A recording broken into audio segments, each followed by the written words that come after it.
Good morning. Welcome again to Morning Devotions. Thank you again so much for our time together. We're going back to the book of Nehemiah again today, and I want to look, and this is a very negative subject, I want to look at your enemies. They say, oh, Pastor Summerall, I don't have any enemies. Then please forgive me.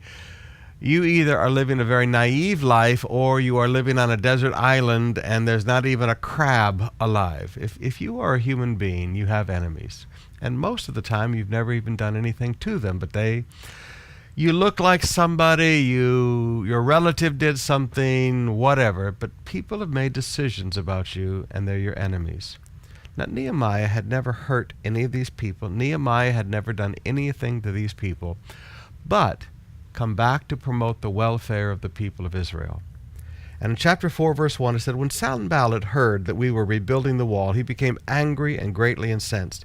He ridiculed the Jews, and in the presence of his associates and the army of Samaria, he said, what are those feeble Jews doing? Will they restore their wall? Will they offer sacrifices? Will they finish it in a day?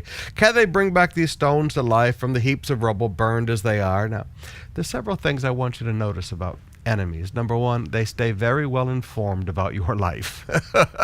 One of the ways you can always recognize an enemy is they always know what you're doing.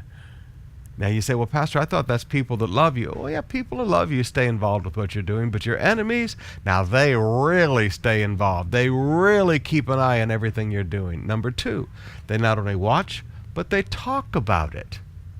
They talk bad about it. You go around and you go, I didn't even know they knew what we were doing. And you hear all this trash talk coming back. And thirdly, they're angry about what you're doing. These people are just mad. Even though it has nothing to do with them, they're mad that you're doing something positive. Now, when do you recognize this? That there are these people that they stay very well informed about your life. They are angry at what you're doing, and they trash talk everything that you're doing. You need to just recognize that this is an enemy. I need to stay focused on what God is doing. One of the beautiful truths about Nehemiah is no matter what the enemies did to him, the Bible says Nehemiah prayed. This is the great solution to enemies. Don't fight. Don't war. Leave them alone. And just bow your heart in prayer to God.